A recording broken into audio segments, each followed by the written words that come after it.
I started my day early, just me, my bike, and a Hanoi slowly waking up. I wheeled the bike out from the hallway, sunlight bouncing off the metal frame. Down on the street, the city was already humming, delivery scooters zipping past, the swish of brooms on the sidewalk, and the aroma of breakfast rising from alleyway stalls. I wasn't in a rush. The air was still cool. Hanoi hadn't heated up yet. My first stop was breakfast, a small stall just off the main road.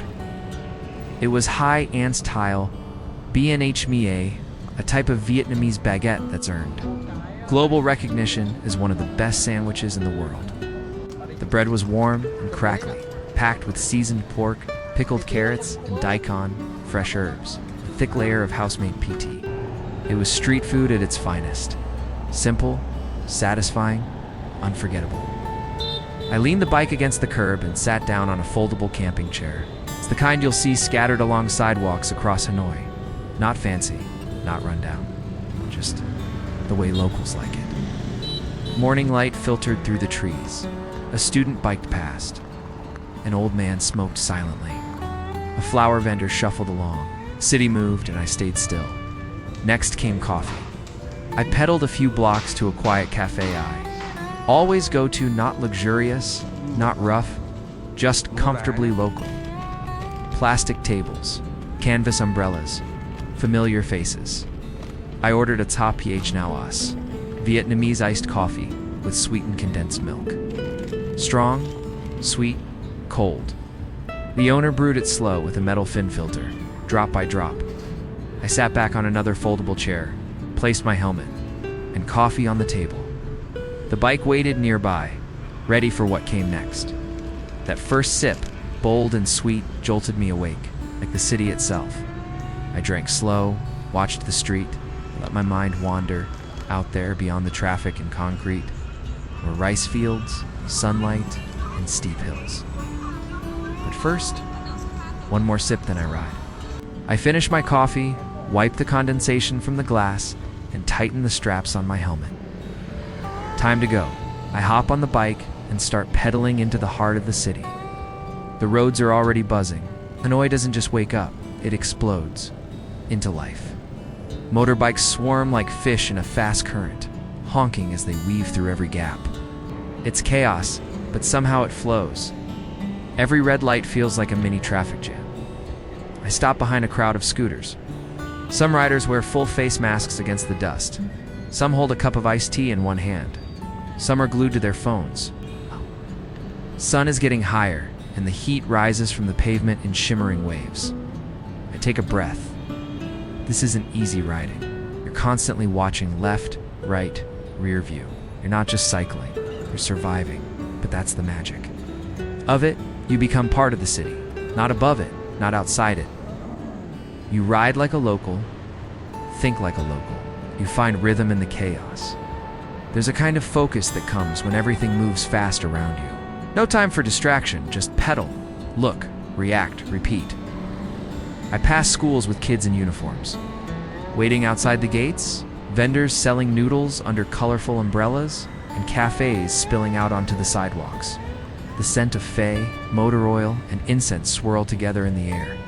It's messy, it's loud, it's alive. At a crowded roundabout, I merge into the madness. There are no hard rules here, only soft suggestions. But that's the charm. It teaches you patience, timing, and trust. A nod, a glance, a little wave of the hand, and you're through. The sun is fully out now, and the city shines in that bright, overexposed kind of way. I wipe my forehead and keep pushing forward. Towering billboards, tangled power lines, old French balconies. Everything flies by in a blur. And yet, I'm not rushing. I'm absorbing. I catch a red light. I stop next to me, a guy on a Rusty. Honda smiles and nods. "Where you go?" he asks. I smile back. "Out of the city," he laughs. "Lucky you." The light turns green, we both roll on. The buildings begin to thin out. Traffic starts to loosen. The honks fade into birdsong. I can see the sky again. I'm still in Hanoi, but now the city is behind me, and the real ride is about to begin. Leaving the city behind, I cross Nhat Bridge, a modern span stretching across the Red River, like a gateway to something bigger. Beneath me, the water flows slowly, mirroring the sky. Up here, the wind cuts through my shirt crisp and clean. Beyond the concrete lanes, the rice fields open wide like a painting, and green stretches out in every direction. At times, I ride along narrow dirt paths between paddies, passing farmers, planting rice, or herding ducks. The traffic is gone. No more horns, no more smog. Just birds, the hum of my tires, and the whisper of wind through my helmet. Ow. Bumpy, uneven, but peaceful. This is my favorite part of the ride. Out here, you meet a different Vietnam, one that isn't rushing, one that breathes slow. Riding through the fields feels like returning to something older, something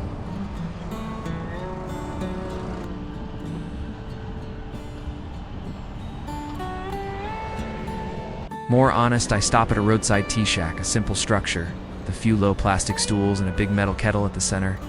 The woman behind the counter hands me a glass of iced tea without a word, just a kind smile. I sit down, my forehead still damp, my breath steady after the long ride. First sip is sharp and cold, earthy, the kind of taste that lingers, not just on the tongue but in memory. Far ahead I can see the hills. Closer by, there are only birds and wind. I sit still for a moment, unhurried. The road isn't done with me yet, but for now, this is enough. By now, the ride feels different. Gone are the open fields and gentle breeze. The road narrows, the trees grow sparse, and the sun merciless. 104 degrees Fahrenheit, every pedal stroke is a small battle. My shirt sticks to my skin, sweat runs down my arms. The air feels heavier, like the road itself is trying to push me back. Shade from a few scattered trees offers brief mercy. Even the roadside dogs lie still, too hot to bark or chase. The noise of the city is gone. The rice fields, the cafes, all behind me now. This road leads somewhere older, quieter, holier. I roll through a rural village, quiet, sun-baked. Brick walls, tiled roofs, a faded shrine at a crossroads, smoke curling lazily from a roadside. Altar. The silence feels respectful, like even the land knows I'm approaching something sacred.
Near the foot of the hill, I spot her, an old woman under a blue tarp, working a hand-cranked sugarcane press. I stop. She doesn't say much, just a nod, a motion. A sugarcane groans through the metal rollers. She pours the juice over thick cubes of ice and hands me the cup. It's in Maya, freshly pressed sugarcane juice. A beloved Vietnamese refreshment. Sweet, grassy, cold like mountain spring water. The kind of drink you don't just enjoy, you feel it. I drink it all in one go. Ahead, the road narrows even further. Trees arch overhead, casting striped shadows across cracked asphalt. A small, metal sign catches the light. 21% gradient, begin climb. No turning back now. This isn't just a path to a temple, it's the road into legend. The flat road disappears. Ahead, the incline begins, a steady 10%. It's not brutal, but enough to make me shift gears and focus. This is where the real ride begins. I stand up on the pedals. My legs answer with fire. The breeze from the fields is gone. Now it's just me, the sun, and the hill. The road bends, climbing slowly into the trees. Every push takes more strength. My breathing gets heavier, but this is only the start. I know what's coming, the final segment. A 21% gradient. I've seen it on the elevation chart. I felt it even before I got here. This isn't just about numbers. This is about rhythm. This is about belief. Somewhere ahead is Giong Temple, the temple of the hero. But I'm not there yet. This climb feels sacred, like I'm tracing footsteps older than memory. Pedaling not just through space, but through something bigger. A story, a myth, a legend. The sun roars overhead, and the asphalt throws back its heat. My shirt sticks to my skin. My legs ache, but I keep counting pedal strokes. 10 more. 10 more. I glance behind. The rice fields are now far below. That view, the silence, the sweat, it's all part of this moment. The camera is rolling. My breath fills the mic. The frame shakes with effort. Good. Let it shake. Let it feel real. I tell myself, this is why I came. Not for comfort, for challenge, but just ahead, the road steepens again. The 21% gradient is waiting. I'm not turning back. Not today. This isn't the end, but it's where I pause. Because stories, the good ones, don't end at the top. They keep climbing.